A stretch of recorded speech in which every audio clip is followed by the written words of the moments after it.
Magandang araw po sa ating lahat. Welcome sa Season 2, Episode 2 ng Tindig Pilipinas Podcast. Ako si Kiko Aquino D, isa sa mga co-convener ng Tindig Pilipinas at kasama ko ngayon ay si Doc Silvia Estrada Claudio, Doc Guy. Magandang hapon po. Ako naman ay co-convener rin ni Kiko, no? At Mm. papaliwanag natin, Kiko, bakit tayo naka-Zoom. Dalawa ang dahilan, no? Yung Mm. una ay holiday po ngayon. We're recording on June 12 at nais namin batiin ang lahat sa araw ng kalayaan. Mm. Yung pangalawang dahilan ay pagod tayo. Yes, tayo po ay may nakalipas po na 3 araw ng pagkikilos tungkol sa impeachment trial laban kay VP Sara Duterte. So recap lang po, nung huling podcast natin, nagtawag po tayo ng 3 araw ng malawakang pagkikilos upang manawagan na ituloy na yung impeachment trial laban kay VP Sara. Ang nangyari po kasi ay noong unang inakyat yung impeachment complaint sa Senado, imbis na gampanan nila forthwith yung tungkulin nila sa konstitusyon, ay nag-antay sila ng hindi ko alam kung ano, pero 4 months silang nagpatumpik-tumpik hanggang ang initial announcement nila ay June 2 nila tatanggapin yung articles of impeachment. Nung June 2 na, nag-postpone sila hanggang June 11 at na-sense na namin at saka ng maraming mga Pilipino, hindi lang yung mga kasama sa grupo namin, na medyo may intent o medyo naghahanap ng delaying tactics talaga yung Senado natin. No? So, June um, 7 kasi last day na nila eh. June 11 yung last day nga nila, di ba? Pero, ayun po, to make sure na may mangyari or to do our best to make sure na may mangyayari, nagtawag po tayo ng mga pagkikilos. We had a press conference nung Wednesday last week. Anong date ba yun? Was it June 4? Kung hindi ako nagkakamali. Parang Or June 4, oo. something like that, no? Nagtawag tayo ng press con on that day. On that day din, pinaikot yung isang draft resolution na wala muna yung nag-aangkin sa resolution na yun, pero yung ipopush ay na i-deemed functionally dismissed Mm-mm. yung impeachment complaint kahit na walang kahit anong paglilitis, kahit na walang napresenta na ebidensya, balak ng resolution nito na i-functionally dismiss yung impeachment complaint na Halatang, talagang halatang halata, Kiko, ano? mhm, halata na parang Tuloy kita.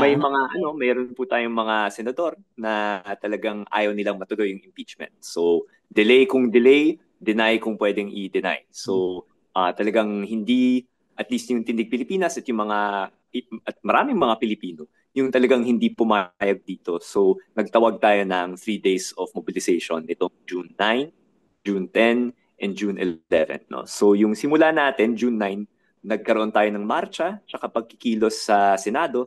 Pero bago po noon, Doc Guy, there's something very special din na nangyari Mm, noong June 9. mm. No? Baka pwede niyo pong ipaliwanag po ito. Oo. Sa totoo lang, Kiko, nung araw na yon nag-uumapaw talaga ang puso ko dahil tatlo ang na magrarally nung 9 sa harap ng Senado. Ang grupo ng manggagawa sa ilalim ng, ang pagkaalam ko, sentro, ay itinutulak ang wage hike na 200 pesos. Ang grupo naman ng mga health workers, kung saan dun, nagsalita din ako, double speech ako that day. Pinaglalaban naman namin na yung mga amendments sa batas ng PhilHealth ay maging maayos naman. Kasi sa kasalukuyan, ang contribution sa PhilHealth, kasama na yung mga amendments na hindi nila pinapansin na gusto namin. Sana kung matuloy yon, hindi yung nangyayari ngayon na yung mas mahirap, mas malaki pa ang kontribusyon kesa doon sa mayayaman. At sana mabigyan din ng karampatang benepisyo yung mga babaeng nagpapalaki ng kanilang mga anak, no? So, Mhm. dapat ma-recognize din yon. Anyway, pagkatapos noon yung atin, no? Ang special doon ay yung nag-usap yung tatlong grupo, Tindig Pilipinas, yung Action for Economic Reform and Likhaan, at yung mga manggagawa sa ilalim ng pamumuno ng sentro, na paano tayo kakaroon ng sabay-sabay na rally, no? So, hindi pareho ang mga grupong to. Hindi lahat ay naniniwala dun sa issue ng kabila. Pero napakahusay po ng naging pag-uusap at nagbigay daan ang bawat grupo para matuloy yung programa. At nagsakripisyo, pasalamat talaga ako dun sa mga manggagawang naghahabol talaga na maitaas ang sweldo, Linda, na sa napakahalagang issue niyan rin sa akin.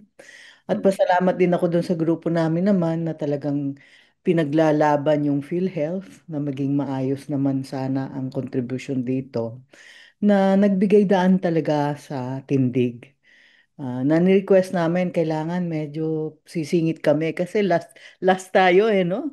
And yet, Mm. last, binigyan nila ng daan, no? Ayoko nang pahabain pero kaya ito mahalaga sa akin. Madalas ang usapan-usapan unity. Ang gusto nila sumunod ang bawat isa sa pananaw ng iba. Hindi ho demokrasya yun eh. Sa loob ng demokrasya, magkakaiba talaga tayo palagi ng ating pananaw. Kaya naging madali, hindi toxic, nagbigayan sa isang tunay na paraan na makapilipino yung mga grupo.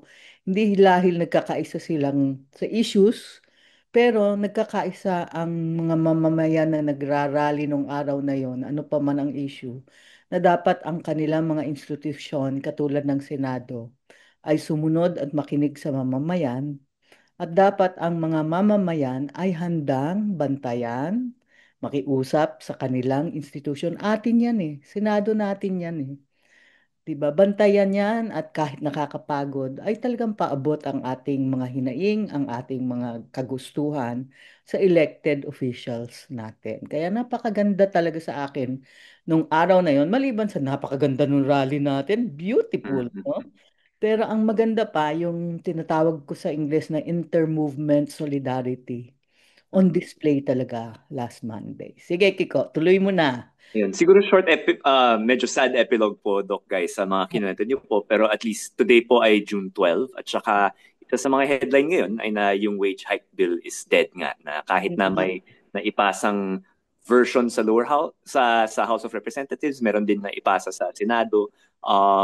Naubusan Magkaiba. daw ng oras yung ating mga kongresista na makipagpulong sa BICAM upang itulak yung wage hike bill na supposedly pinagkakasundoan nilang ng dalawang kapulungan at talagang ginigiit ng marami sa mga manggagawa mula sa iba't ibang mga parte ng ating politika, no? So medyo marami talagang yung Congress natin ngayon has a lot to answer for. Ano, maliban sa matinding pasasalamat natin sa kanila, sa mga manggagawa, babigay natin na tayo bilang Tindig Pilipinas ay buong pusong nagsusuporta sa struggles po ng ating mga manggagawa na tumaas naman ang sweldo. Ayun po. So, on that somber note po, makwento ka lang din yung mga nangyari ng June 9, no? So, mas late ng konti nga nagsimula yung ating programa. May ecumenical service po tayo. Ang namuno po dito ay sina Father Flavie Villanueva at saka si Pastor Jack po mula sa Payatas. And then, yun po, tuloy-tuloy na po yung programa natin. Simpleng programa po pero makabuluhan. Merong konting performances pero ang karamihan po nito ay speeches po na ang isa doon sa mga nagsalita ay si Doc Guy. Baka pwede niya pong ikwento yung ibang sinabi niya later pero mapasadahan ko lang yung ilan sa ibang mga nagpahayag. No? So nandyan din si Joshua Mata ng Sentro na pagkatapos niya pong buong umagang nandun na po siya sa harap ng Senado mula mga 6 a.m. Pero ang lakas pa rin ng panawagan niya sa Senado nung bandang 10:30 na or so na yun. So 4 hours later, sobrang lakas pa rin ng panawagan niya na ituloy yung impeachment. And then yung last two speakers din po natin. Ay, sorry, before I forget, nandyan din si Sir Randy De Los Santos, yung tsuhin po ni Kian De Los Santos na siya siguro yung isa sa mga mas high profile na biktima ng extrajudicial killings nung panahon ni Rodrigo Duterte. And then yung last two speakers natin was si Taing David, yung presidente po ng Akbayan Party List, fresh off of leading yung mission po namin sa West Philippine Sea.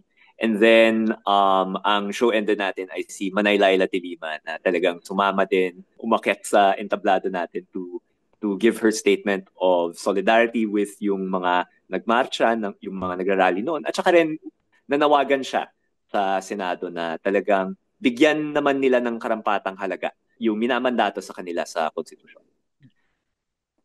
So, yun po. Natapos po tayo Birthday. mga 11:30 kung di ako nagkakamali. Oo.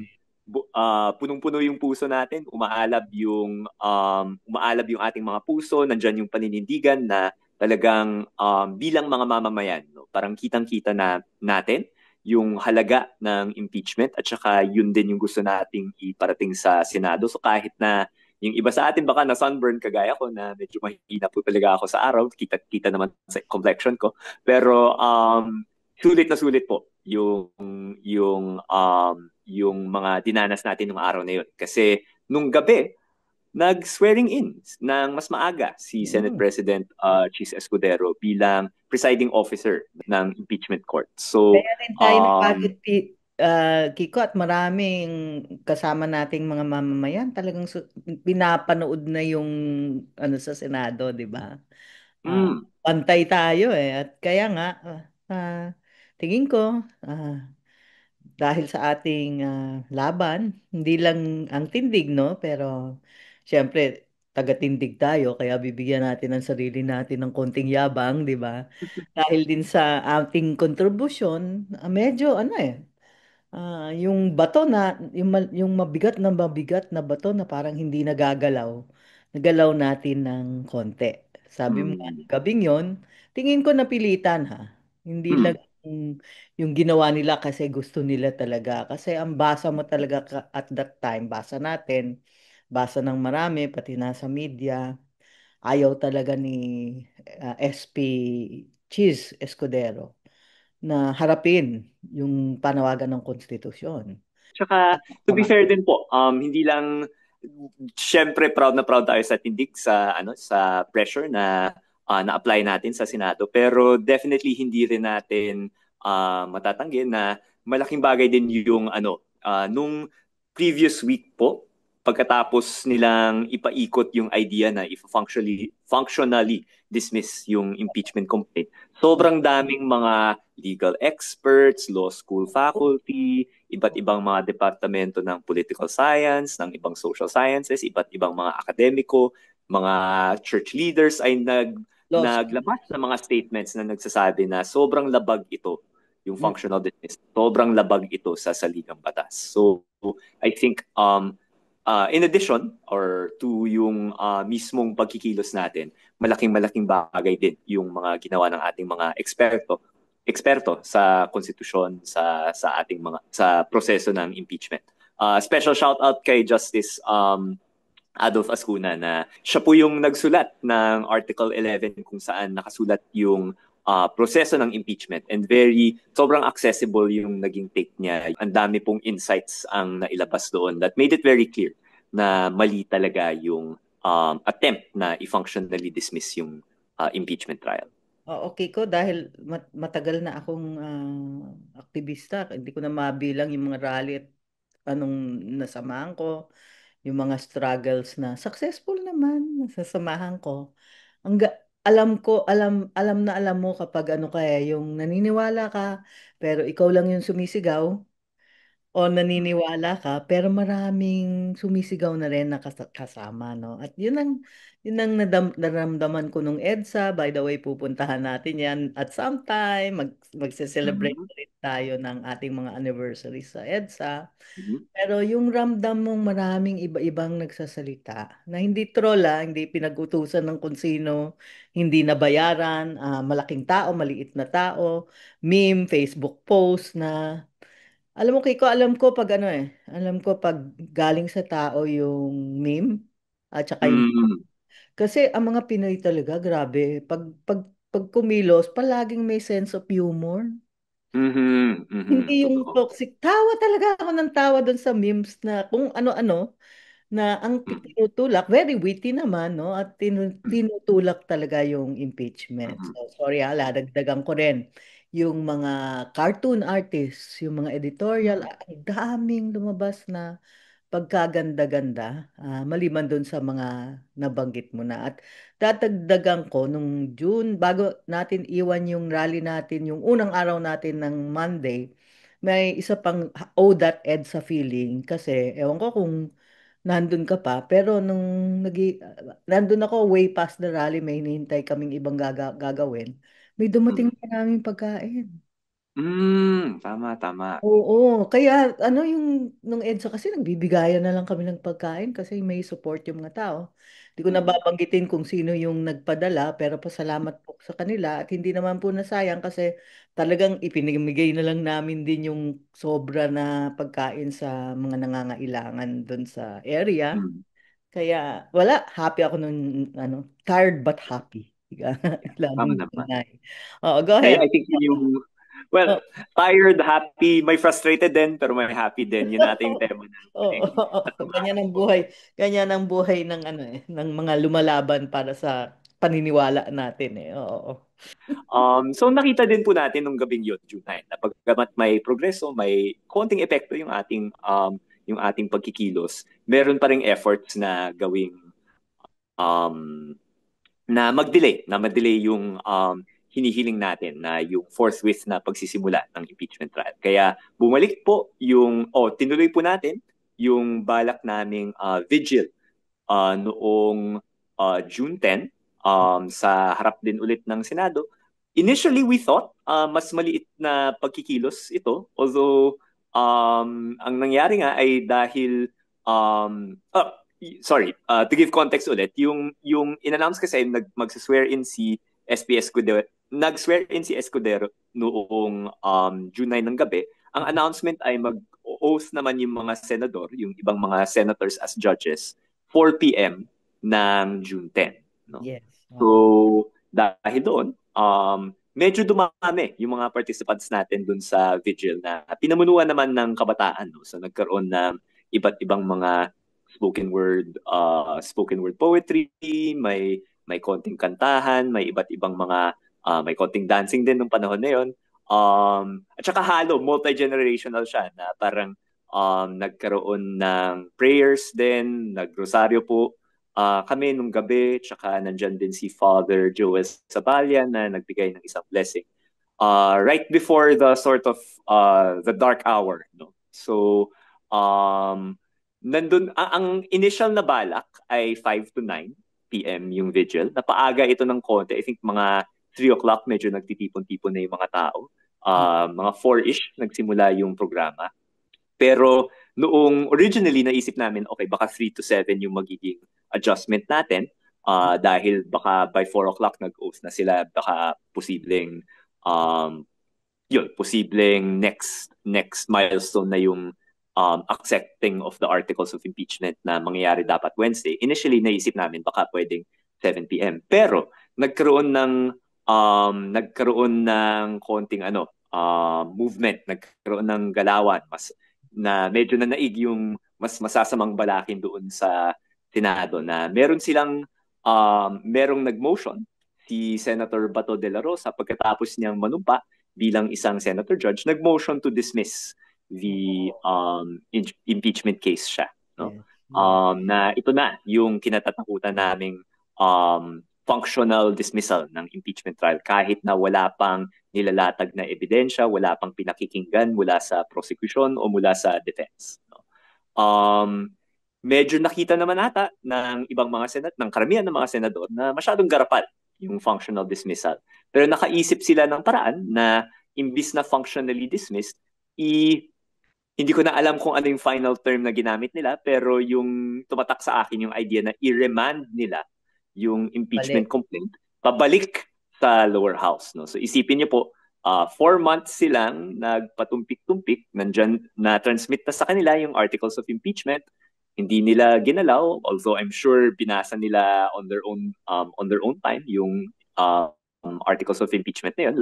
Marami naman sa atin yung nagbasa ng final articles of impeachment nung inakyat siya sa Senado noong February 5, I think was the day. Alala ko nga na nung nilabas na nga siya sa Facebook, screenshot ko pa isa-isa yung pictures kasi parang mas mabilis yun kaysa sa press and download, di ba? So screenshot ko na lang para ma-review ko siya, tapos nire-review ko siya habang paalis po tayo ng House of Representatives kasi nandun po tayo nung gabing yun. No? Um, So, yun, parang for 4 months, hindi nila ginalaw yung articles of impeachment. Tapos bigla silang nagkaroon ng mga tanong na, okay, is this constitutionally sound? No? I think yung argument na ginagamit nila ay gusto nilang i-certify ng lower house, ng House of Representatives, na hindi ito vina-violate yung 1 year prescription doon sa ating saligang batas. Kasi sa ating konstitusyon, ang sinasabi doon ay only one impeachment complaint can be filed against a particular official per year. No? Again, So, Kiko, interrupt kita, no? Ang opo, paka-flimsy na talaga. yes, Wala yes. na talagang, parang humahanap na lang ng dahilan. Kasi, Oo. kasi, pasa-certify mo that it does not violate the 1 year ban sa Constitution, Mm, kung ano-anong dahilan kung bakit daw sila nagduda ng gano'n na hindi ko talaga mm, maintindihan. Bakit? mm. Tapos, anyway, ewan ko kung ngayon na natin pupuntahan na wala, sinertify lang na ulit ng ng Congress.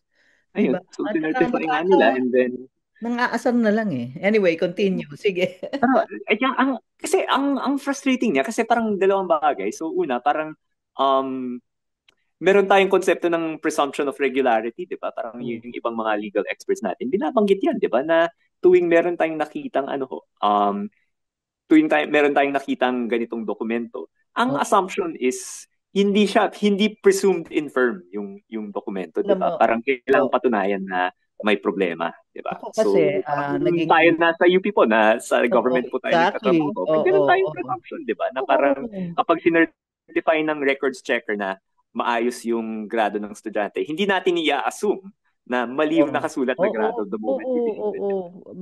Bilang naging administrador ako ng UP, iba-ibang posisyon, pag hinarap sa akin yung certificate of service ng faculty, o kaya may voucher na dumaan na dun sa apat minsan o tatlong ano yan signature bago makadating sa administrator. Hindi mo tatanungin yung bawat signature na yun. Hindi mo Mm. kikilatisin. Kaya nga may mga step-step yan para sigurado tayo na ang gobyerno ay umaayon sa mga tamang paraan, no? Kasi kung wala kang ganong sinabing mo nga assumption of regularity, walang kikilo sa gobyerno. Babagsak ang gobyerno, walang makakapagbigay ng serbisyo. Di Mm. lalabas yung mga services, budget, wala talaga mangyayari. So, Siguro a second point na lumitaw noon was yung pag-remand, isa itong gawain na ginagawa ng isang higher court papunta sa lower court. yeah. Pero hindi naman higher court ang Senado sa Kamara. At Mm-mm. saka technically hindi naman court yung Kamara prosecution yung Kamara, 'di ba? So parang yung Oo. term na remand, parang hindi siya akma. Although yun yung ginamit sa resolution, pero medyo hindi na rin siya ginagamit ng Senado kasi gets na ata nila na hindi yun yung akma. So parang ang dami na pong nangyayari since that day. And then siguro just a third point na pwede ring i-consider, yung impeachment kasi, parang hindi, wala, talagang ang lala ng delaying tactics, ma'am. Kasi 4 months siyang nakatenga doon, ngayon ka lang nakaisip ng tanong, and then i-remand mo tapos ibabalik niyo sa lower house. And Oo. then, may isang araw na lang para sa session ng Congress. And then, parang naghanap ka pa ng dahilan para ma-delay siya. So, talagang andyan yung question na ano ba talaga yung tinatago ng ating or ano ba yung kinatatakutan ng ating mga senador para lang mapresenta yung ebidensya, di ba? So, very upsetting po yung nangyari nung gabing yon. Um, yung, O ano pa ha? yung, Mhm. Napaka nakakainsulto sa House. Hindi Yes. yung idagdag kasi parang sinabi mo na hindi nila alam yung konstitusyon kaya paki-certify lang kung sinunod nyo yung institusyon, no? Bagamat ako ay isa sa mga siguro hindi ganun kabilib palagi sa mga senators and congressmen, naniniwala ako sa Senate and Congress. Iba yung tao, iba yung institusyon. At yung mga institusyon na yan, kailangan nagbibigay ng galang sa isa't isa. Mm. Kaya bastusan yung tingin kong nangyari. Ayoko namang pag-awayin, no? Kasi nga, Mag-iingat tayo sa ating mga institusyon, hindi yung mga tao sa loob ng institusyon. Mag-iingat tayo sa mga institusyon natin. Ayoko naman mag-constitutional crisis tayo, di ba? Pero bastusan yung ginawa ng mga senador. Kaya rin tayo medyo naiinis kasi parang yung ganong klaseng ginagawa nilang risk na hindi na sinusunod yung constitution, magre-risk ng constitutional crisis, gagawa pa ng hindi karapat-dapat na magbabastusan ang dalawang pinakamahalagang institusyon sa bayan. Lahat niyan, ginagawa nila pa sirko-sirko para ano, depensahan si Sara Duterte.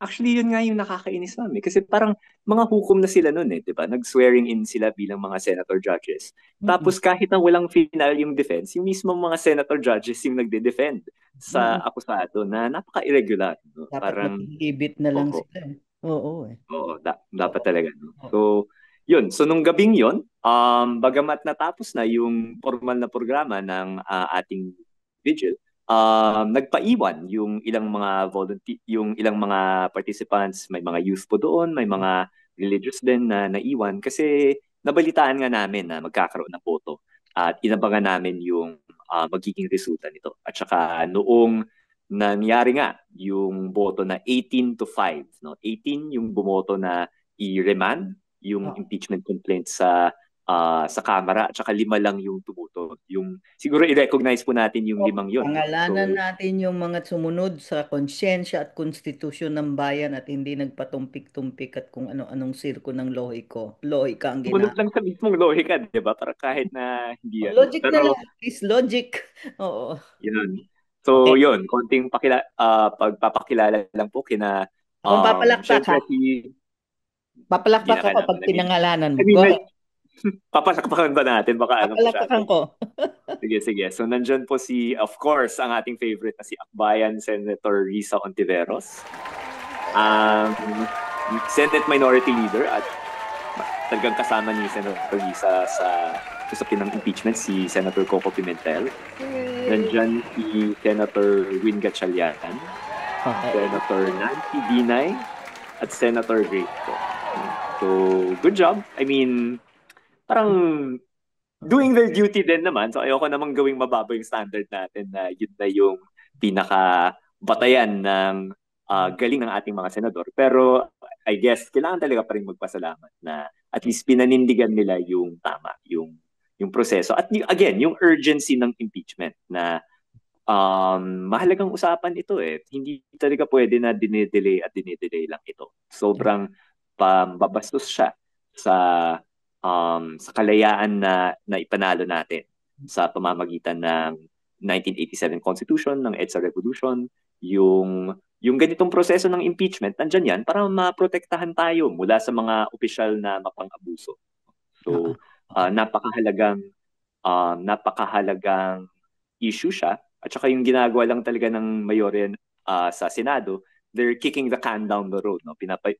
Dinidelay lang dinidelay hanggat hindi na nila kailangan problemahin yung issue, graduate ng iba dyan, ibagong kongreso na yung mangyayari. Although, on that point, ang isang silver lining sa pag-remand nga dito is na mukhang naresolbahan ng Senado yung question kung pwede mag-carry Yes. over mula sa Yes. 19th Congress patungo sa 20th Congress yung impeachment. Kasi andun sa Letter andun nila. sa resolution O nila. resolution. Oo. Yun po, na pwede nga itong mag-carry over. So at least delayed pa ito and hindi katanggap-tanggap talaga yung delay na yan. Pero at least nagkaroon ng linaw na tatawid talaga ito patungong 20th Congress. So Okay. bagamat justice is delayed and to an extent justice delayed is justice denied, Oo. pero hindi may pag-asa pa rin na hindi makakaiwas yung ating mahal na Vice Presidente mula sa kanyang pananagutan sa Kongreso at sa taong bayan. Kasi ang kinatatakutan natin na tinutulak ng mga gusto ng patayin yan ay hindi daw pwedeng tumuloy sa 20th Senate yung paglilitis, no? Na Mhm. yung pagiging hukom ng 19th ay magtatapos sabay ng pagiging Senado ng 19th Mhm. Senate, no? Eh Mhm. hindi kasi naging malinaw at ayon ito sa konstitusyon Malakas akong magsabi niyan kahit hindi ako lawyer kasi kalamihan ng ating mga constitutional experts na nagsalita, pati ang ating mga law schools ay nagsabi na hindi na tumitigil ang pagiging hukuman ng Senado pag impeachment complaint Mhm. dahil tumigil na yung nagbago na ang Senado dahil nagkaroon ng bagong eleksyon. Kaya mahalaga yon sa akin. At mamaya mag-uusap tayo kung sa pagbabantayan natin ito di ba? At kung ano ang mga dahilan kung bakit natin ipipilit na ituloy ang impeachment. So, nung gabi ng June 10, actually, nung lumabas yung boto, andun pa rin po tayo dun sa vigil na inorganize ng sektor ng kabataan. Tsaka, yun, lahat po ng nandun, basang-basa, habang naka-aircon yung mga senador. So, syempre, naglabasan talaga yung galit namin doon. At saka, pati ako po yung medyo napahiyaw at sumakit po yung... Actually, proud po ako, Doc Guy, kasi medyo ilang taon po akong nag-voice lessons nung nasa elementary ako. Pero never ko naintindihan yung use your diaphragm. Pero nung gabing yun, diaphragm ko po yung sumakit. Kaya, So, kaya mo hindi ka paos kasi you used your diaphragm. yun. So para sa mga nagnanais din po na maghayag ng galit, ang advice po ni Kuya Kiko ay use your diaphragm. No? Pero yun po, sobrang ramdam-ramdam na ramdam yung galit ng mga tao nung gabing yun. At saka yun, nung pauwi na po tayo na chinek natin online, nagsilabas talaga yung ang daming mga nagsasabing, ano ba tong nangyayari? Bakit pa delay-delay pa rin yung ginagawa ng ating mga senador, bakit napakaduwag nila, bakit ayaw nilang ituloy yung impeachment trial, no? And then siguro po, yun, nung umaga ng June 11 na yun dapat yung araw ng malawakang pagkikilos, medyo nag-split up po yung tindig, no? So yung iba po sa atin, kasama po ako dito, kasama si Doc Guy, naimbita na pumunta sa House of Representatives para sa isang ecumenical service kung saan binasbasan yung articles of impeachment na dapat ipipresent nung June 11, pero dahil nga dito sa pag-remand, hindi na siya natuloy, no? Pero tinuloy pa rin yung ecumenical service. Yung iba naman sa tindig ay yun, from mula umaga pa lang hanggang sa tanghali, dumiretso na po doon sa Senado upang paghandaan yung ating rally. At saka nung day na yun, talagang ramdam na ramdam daw yung mga ramdam ng mga kasama natin na tumungo sa rally, yung galit ng mga tao, hindi lang yung mga kakilala natin, pero yung mga nakakasalubong lang natin papunta sa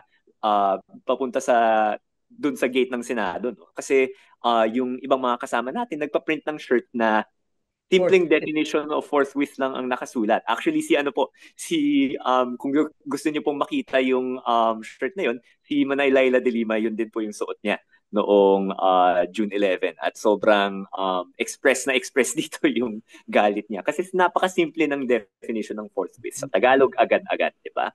Pero in a way, yung medyo nagbigay ng lakas sa atin ay kahit yung mga hindi namin nakilala, yung mga walang balak tumungo sa rally, pero pag nakita nila yung forthwith, sinasabi nila, yung sa impeachment to, dapat matuloy na talaga yun, di ba? Oo. Kasi, Ikaw, may kwento ako dyan. Ako, oo. nakasuot rin ako ng fourth na shirt that day. Mm, Yung ordinaryong mga tao, natutuwa doon sa Fort Wit. Tapos, yung isang security guard nga kung saan ako nagpunta para mag-lunch, ano.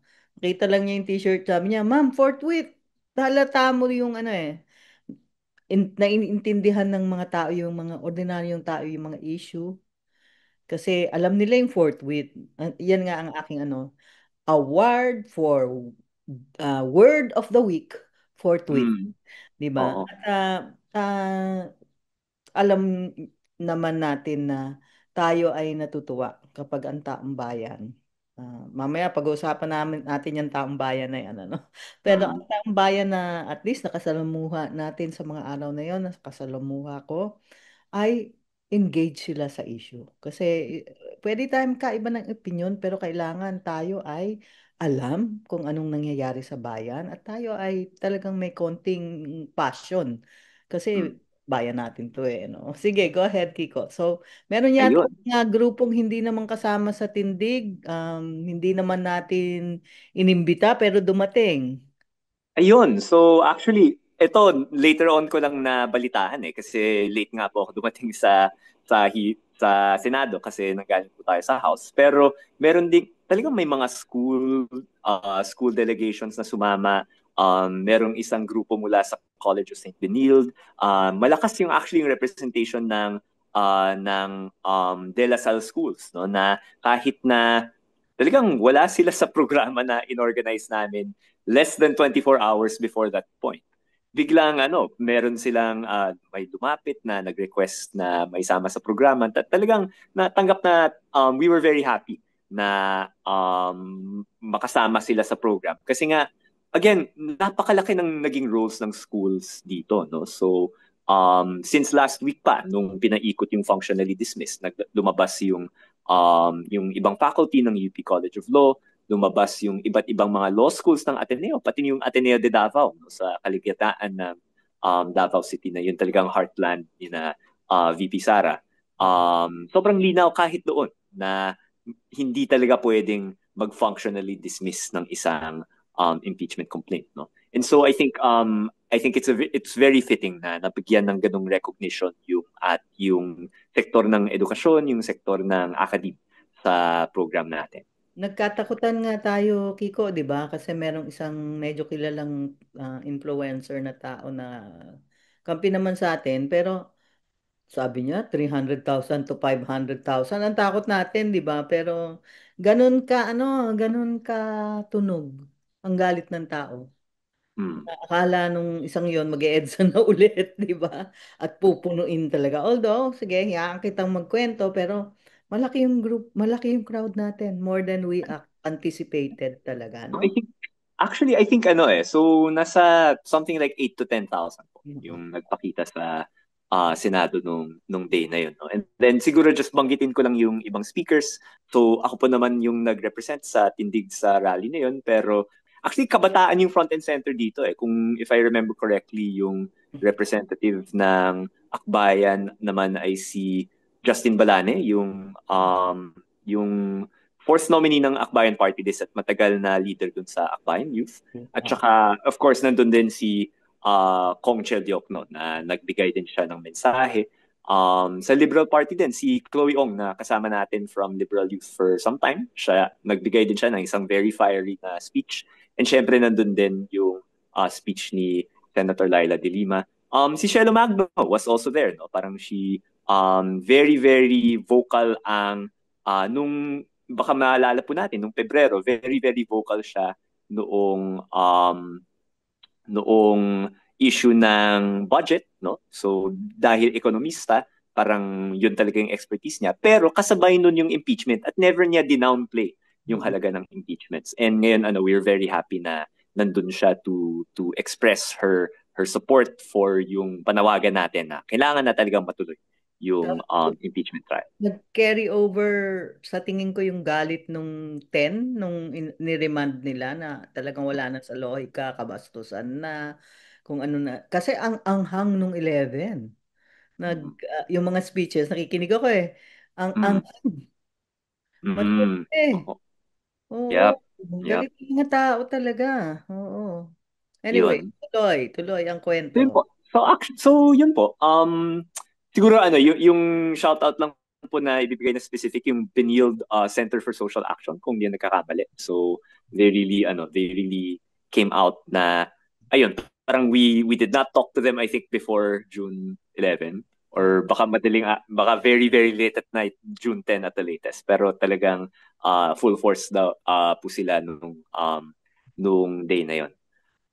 So, yun po, nagbigay ng maraming speeches, may mga performances din. May drag performances din actually, no, na who were able to share with the crowd pero also nakiisa dun sa panawagan natin. And then, yun, mga 3:30 natapos yung program with a community singing ng Di Nyo Ba Naririnig na led by yung matagal na nating kasama si Lea Navarro. And yun, we dispersed nung day na yun. Pero I think yung naintindihan nating lahat is tuloy-tuloy pa rin yung pagkikilos natin. No? So we are monitoring the situation very closely. Maraming nag emerge na iba't ibang pananaw tungkol sa pag-remand na to. Ano yung best way forward? Ano ba yung dapat gawin ng House? Yun po, sa mga nakikinig ngayon, if you're, again, June 12 today, 2025, pinag-aralan pa rin po natin yung magiging next steps, ano yung legal implications, meron bang pwedeng gawin doon. Pero ang napakalinaw is hindi pa, malayo pa ang katapusan ng laban na ito. Again, yung munting kagandahan ng pag-remand is na tutuloy, malinaw na natutuloy ito papuntang 20th Congress. And so we will be watching the issue. Isang malaking next milestone din is na-serve yung summons kay Vice Presidente Sara Duterte at binigyan siya ng 10 days mula June 10 or June 11, I forget when. No? Pero binigyan siya ng 10 days to respond. No? So ang June 20 or June 21 ay magiging isang mahalagang araw din kasi aabangan natin yung sagot ni Vice Presidente Sara Duterte doon sa summons ng impeachment court. And then yun po, siguro watch this space po kasi bagamat pinag-aralan pa rin natin yung sitwasyon, ang daming nangyari, ang dami pa rin pwedeng mangyari, pero for sure nandyan yung Tindig Pilipinas, nandyan yung lahat ng grupo na nagsilabas noong June 11 to continue calling for justice and accountability. Para bang Tindig Pilipinas ang makukulit. Hindi po kami titigil hanggang masunod ang ating konstitusyon. At puntahan na nga natin para masundan ang kagustuhan ng gagamitin ko yung term na pinaglabanan nila doon sa Senado. Sino daw ang taong bayan? Ang taong bayan, yung according to 88%, o according to 3 surveys, ay at least 80% ang gustong matuloy na ang trial. Gusto ng mga taong makita ang ebidensya, no? Kaya sa tingin ko nga, bakit nakakatakutan ng mga Duterte? Inosente daw sila. Kung inosente Actually, interesting sila, nga po bakit kasi hindi nila gustong, ano, di ba? Matuloy para makita ng taong bayan. interesting nga po kasi pag pinol niyo po kung dapat bang i-acquit o i-convict si VP Sara, medyo patas yung dalawang responses. Acquit, convict, baka mas mas madami, baka nandyan pa tayo sa punto na mas madami yung acquit kasi hindi pa nga pinipresent yung ebidensya, innocent until proven guilty naman. So tingin ko fair naman yung punto na yun. No? So medyo parang may division dun sa question na yun, acquit versus convict. Pero pag tinanong mo, dapat bang matuloy yung impeachment? Big majorities nga, kagaya ng sinabi ni Nokgay, ay nagsasabi na yes, dapat matuloy yung impeachment. So ano ang ibig sabihin nun? Pati yung mga supporters ni VP Sara, gusto nilang makita na madedefend ni VP Sara yung sarili niya, no? Na makiklear yung pangalan niya. So mukhang nakapagtataka na ano yung nalalaman ng Senado o ano yung kinatatakutan ng Senado na hindi naman kinatatakutan ng mga supporters ni VP Sara, di ba? So ayun, I think sa punto nga ni Senator Pato, yung taong bayan, pati yung mga nasa Davao, they want to see the Vice President defend herself. Diba? So, sana ituloy na natin to. Paulit-ulit yan eh.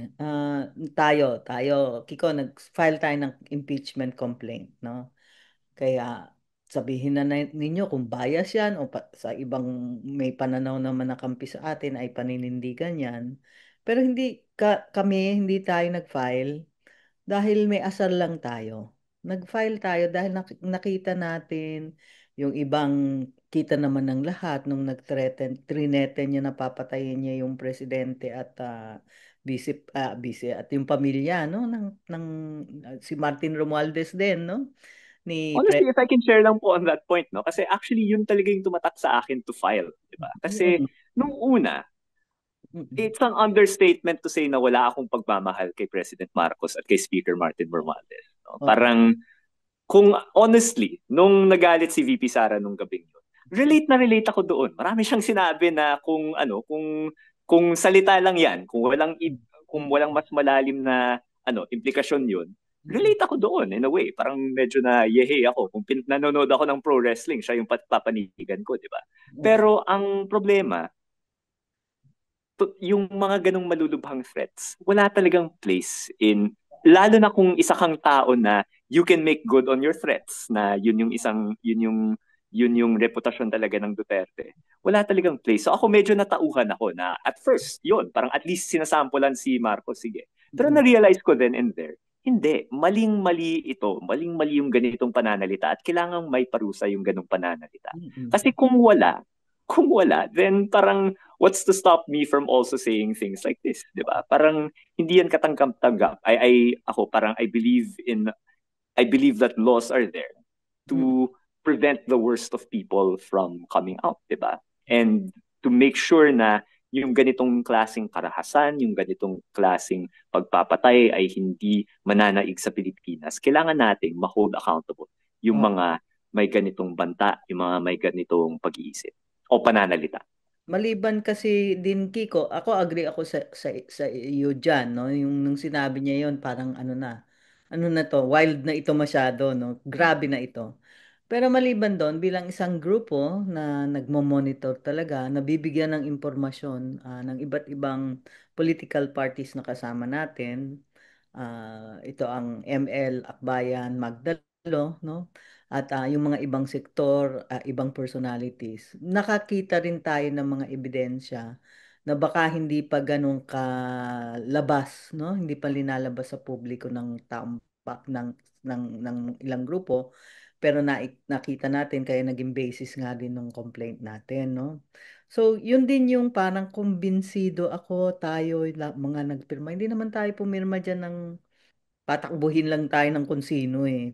Wala nga tayong kinikilingan, paulit-ulit rin tayo dyan. Hindi naman Mm. tayo for or against any faction dyan sa Marcos Duterte rivalry na yan. Pero Mm. yung mga ebidensya, sabihin na natin gusto ko talaga ring makita ng taong bayan. Yung mga nakita ko, sana makita rin nila. Tapos, sige, desisyonan, di ba? Kasi, ang sama ko rin namang tao kung hindi ko sabihin na nakita ko to, tapos, itatago ko na lang. Mm. Tsaka Kami petitioners, may nakita kami at gusto namin ipakita sa tao. Ganun lang kasimple, di ba? Bakit tayo ite-technical? Ano naman yun?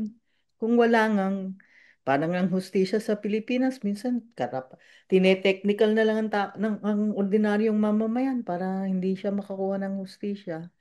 Ganun pala ang pakiramdam. Ganun din ang pakiramdam ko tuloy. Hindi naman yung petition complaint natin yung natuloy, di ba? Yung kay Sandro Marcos yung natuloy. Pero mm. umaasa ako na yung ebidensyang nakita natin ng iba nating kasamahang petisyoner ay mailabas na ng husto nang mahusgahan talaga ng taong bayan kung tama ba yung interpretasyon ko. Pero hindi ko talaga kaya sa konsyensya ko na makita yung mga nakita natin tapos hindi isabi na hindi na ilapit na natin to sa mamamayan.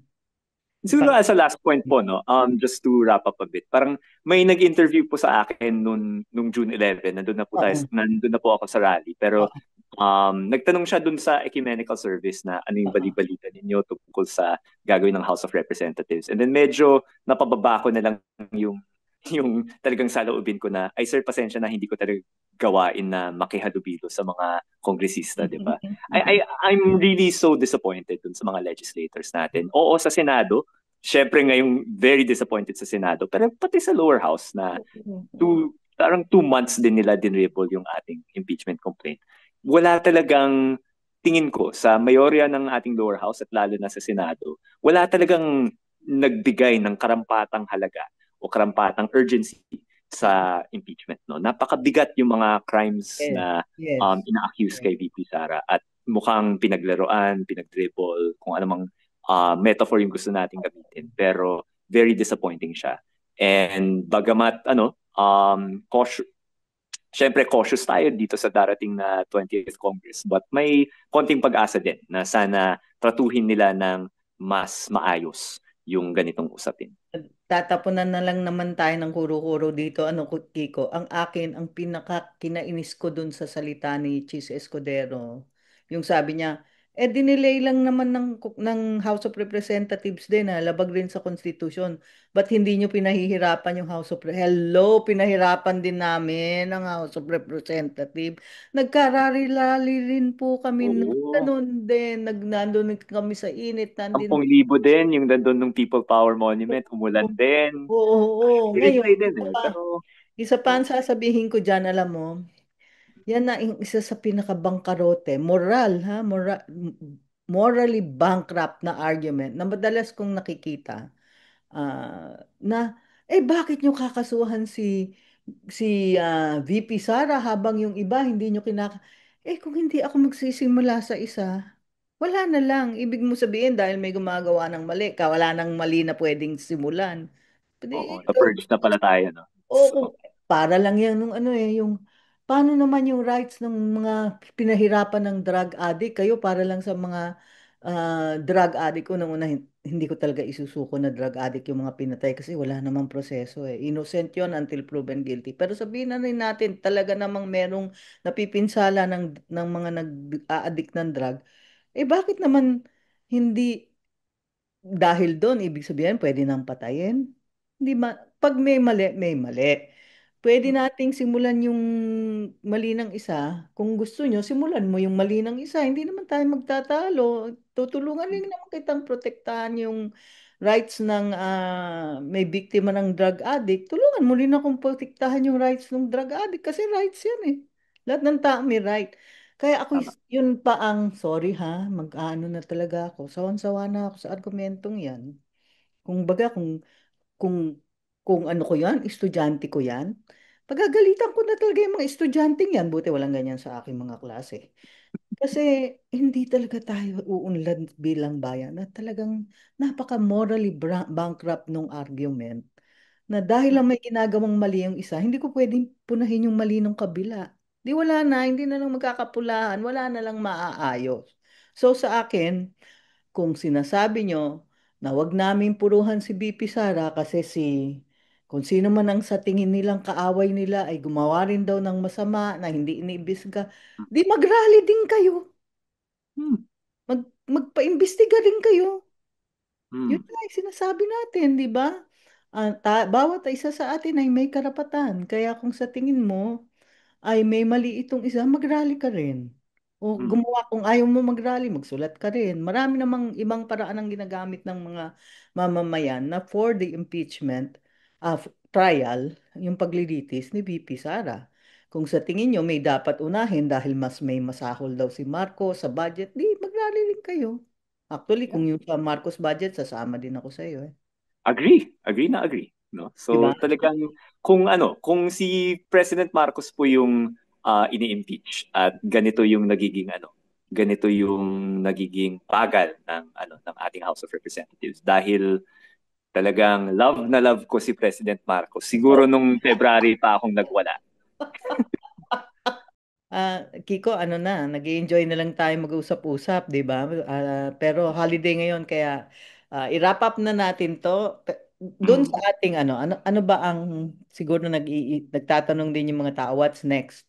What's next, at least for Tindig Pilipinas, na anong pwede nilang puntahan o asahan sa atin muna? Anong tingin mo? Ayan. I think actually to be fair po lahat po tayo nagtatanong ngayon.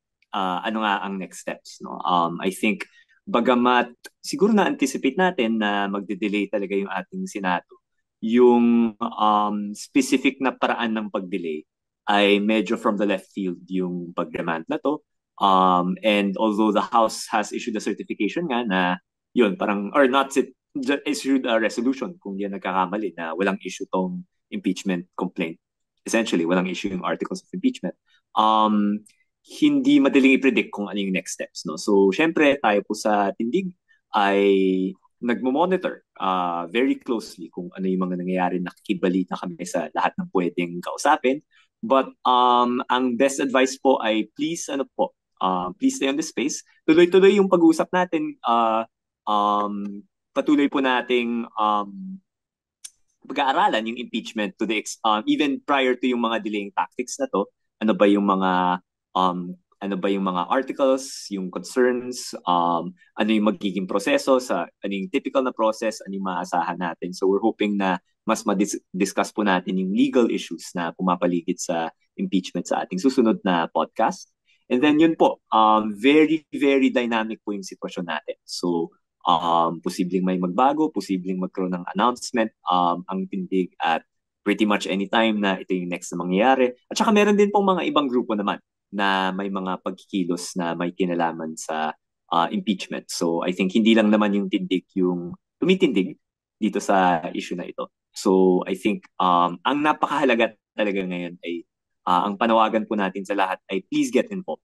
So kung talagang uh, kung pareho po yung pag-appreciate po ninyo sa issue ng impeachment sa amin, I think nakita niyo naman po na talagang binabalahuran ng ating Senado at pati na rin ng konti yung ating lower house. Medyo hindi maganda rin yung lahat ng ginagawa nila. Talagang binababoy nila yung proseso. So I think it's a very, very it's a very, very bad situation. Pero so yun. Please find ways to get involved, hopefully with Tindig, pero kung meron pa yung ibang grupo na kilala at na you trust, na you're comfortable with, please get involved with them. Kasi kailangan narinig nyo yung mga sinasabi ng ating mga senador, hinahanap nila yung taong bayan. Kailangan nating maipakita na nandito yung taong bayan, tumitindig yung taong bayan para sa konstitusyon, para sa hustisya, para sa pananagutan. Yung taong And bayan, nasa with that, konstitusyon yan, Tiko. Yun ang mm, pinagkaisa ng taong bayan. Sundin na oo nga lang po. nila yun. We Ngayon, the sovereign people, Filipino people nga po. yes, nabanggit mo yung kanina, kaya i-flag din natin. Hindi natin alam kung 20 or 21 ng June kailangan sumagot na si Sara. Yes, yes, Duterte. yes. So Kaya definitely siguro big flashpoint natin, din po yan. yeah, pinapanood dapat natin yon, no? At Mm. around that, at the very least, magkakaroon tayo ng analysis and statement sa 21, no? Pagsagot niya niyan, titignan natin siguro kung maghihiring pa yung 19th, yung senators of the 19th Congress acting as an impeachment court. Kung sa akin, di ituloy nila kahit maghiring pa silang agad kasi forthwith, Yeah. may Oh. word of the week, forthwith. Mm. Tapos, kung siyempre ang next na parang malaking punto na nakikita natin ngayon, nag-aanalisa pa tayo, pero ngayong nag-uusap tayo, yung pagsiguro na itawid to the next Congress, no? So sana sumagot ng agad si Sara, wag niyang bastusin yung proseso, sumunod siya sa konstitusyon. Sana pag sumagot, dinggin ka agad ng senators of the 19th Congress yung kanyang pagsagot at sana magawa yan by this 19th Congress senators. Diba? Yes. Oo. Kaya Kasi yan. again, Kunin nila yung for fourth list nga po hindi lang word of the week eh. the I think fourth word of fifth. the last 4 months siya. Na Oo. paulit-ulit na nating sinasabi na I Kaya think nyo yan. Kaya oo, nyo tsaka yan, mga senador. Kami mga ordinaryong mamamayan, kung magtrabaho kami, kaya namin, kaya kaya nyo rin. yun, Ngayon, di ba? oo, kaya yan. Opo. Kung gugustuhin, kakayanin. Tapos, sa akin next, pero pipinuhin pa natin yung pagtawid sa 20th Congress, no? So, hindi natin gustong mamatay yan. In fact, gusto nating buhay na buhay yan. Simulan na, ituloy-tuloy na yan.